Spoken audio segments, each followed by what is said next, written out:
आज कक्षा 7 का सामाजिक विज्ञान का 5वां चैप्टर जल का क्वेश्चन आंसर करेंगे। तो चलिए देख लेते हैं हमारा पहला क्वेश्चन क्या कह रहा है। पहला क्वेश्चन कहता है कि बर्षण क्या है। तो इनका जो आपको आंसर लिखना है वो लिखना है आप लोगों को।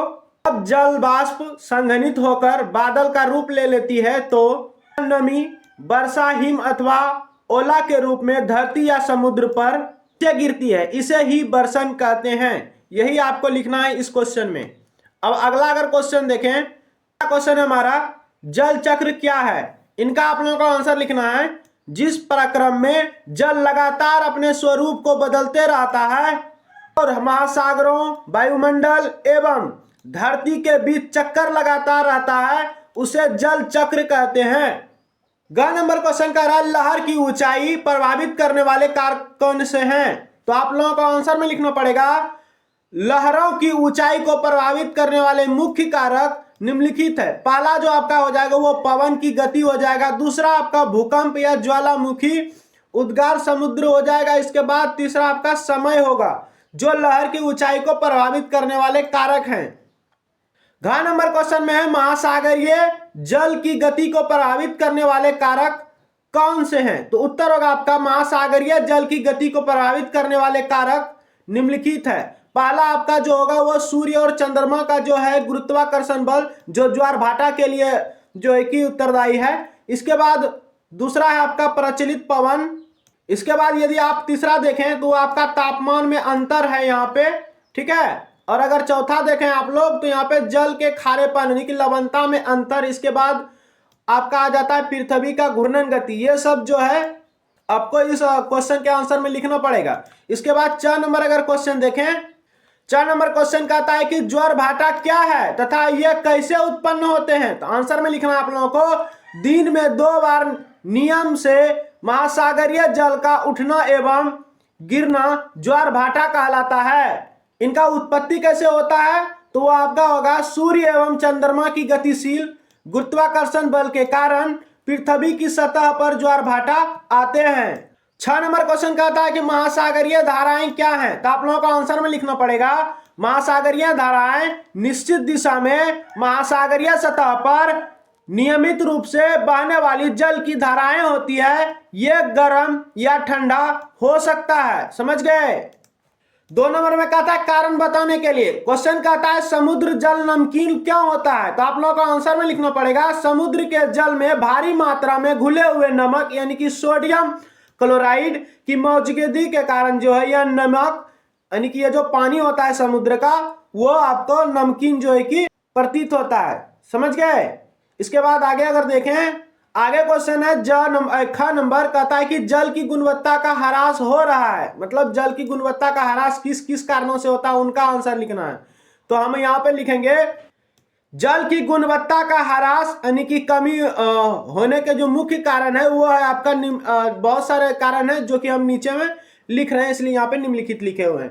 इसके बाद कहता है औद्योगिक कचरे और रसायन का जल में मिलना, यानी कि जब बहुत सारे कारखाने होते हैं तो उनका जो है कचरा जो है रासायनिक जल वो भी जो है कि नदी में प्रवाहित कर दिया जाता है, उसके कारण जो है नदी का जल प्रदूषित होता है। इसके बाद घरेलू गंदगी और सीवेज नदियों में बहना, यानी कि घर का कचरा सब भी पानी में जो है फेंकने से भी पानी का जो है कि जल जो है प्रदूषित होता है। इसके बाद अगर देखें तो खेती में उपयोग होने वाले कीटनाशक का जल स्रोत में मिलना, इनके कारण भी जल जो है प्रदूषित होता है। इसके बाद आगे देखें तो आगे आपका 3 नंबर क्वेश्चन आ जाता है।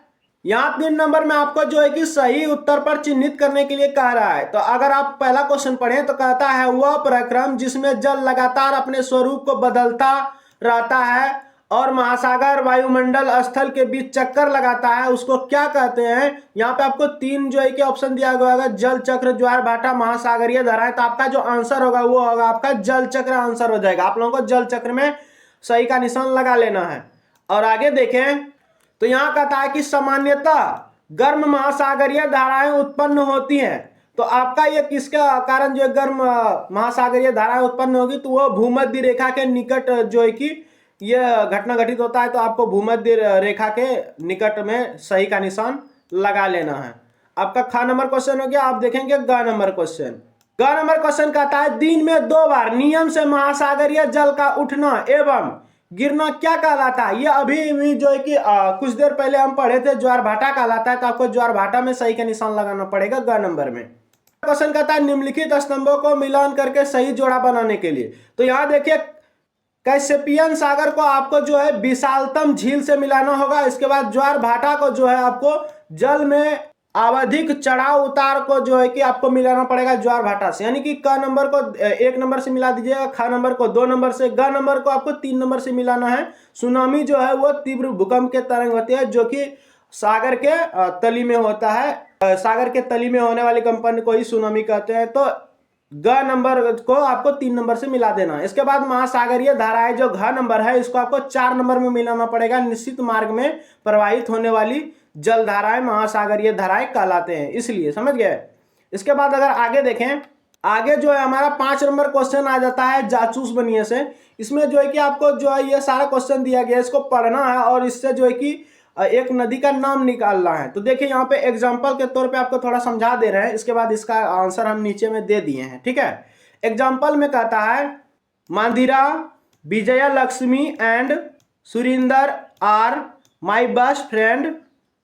तो इसमें कहता है कि इन वाक्य में जो है कि नदी के नाम छुपा हुआ उनको ढूंढ के बताना है। तो यहाँ पे देखिए कुछ दिखा रहा है कि ये विजया लक्ष्मी का जो आगे का भी आई है और इसके बाद यहाँ पे और इसके पहले जो है यहाँ पे मंदिरा में आर ए है। तो ये आर ए और ये भी आई दोनों को मिला करके जो है कि यहाँ पे आंसर हमारा रवि बनाया गया है। तो उसी तरह करके जो है कि हम 1 नंबर का भी ढूंढ ढूंढ के और जितना भी 1 नंबर से लेकर के जितना जे नंबर तक क्वेश्चन दिया गया है इनका जो आंसर करना है। तो वो हमने जो है कि इनका आंसर नीचे में करके रखा है, आपको दिखा दे रहे हैं। आप लोग जो है लिख लीजिएगा अच्छा से, ठीक है।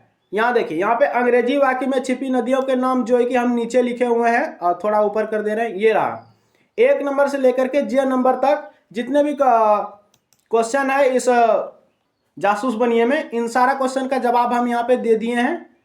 इसके बाद अगर आप और आगे क्वेश्चन देखें तो यहाँ पे ख नंबर क्वेश्चन आ जाता है, जहां पे कहता है कि एटलस की सहायता से 5 का 1 में खोजी गई नदियों, जितने भी नदी खोजे गए थे सभी नदियों को विश्व के रूप में मानचित्र बनाने के लिए कहता है। तो देखिए हमने यहाँ पे जो है कि बना दिया है कुछ चित्र। इस चित्र पे जो है कि आपको ऐसे ही आप अगर चित्र बनाइएगा तो इस क्वेश्चन का भी आंसर आपका हो जाएगा। यदि आपको यह वीडियो अच्छा लगा हो तो इसको लाइक कर दीजिए और आप इस चैनल पे नए हैं तो इस चैनल को सब्सक्राइब भी कर लीजिए।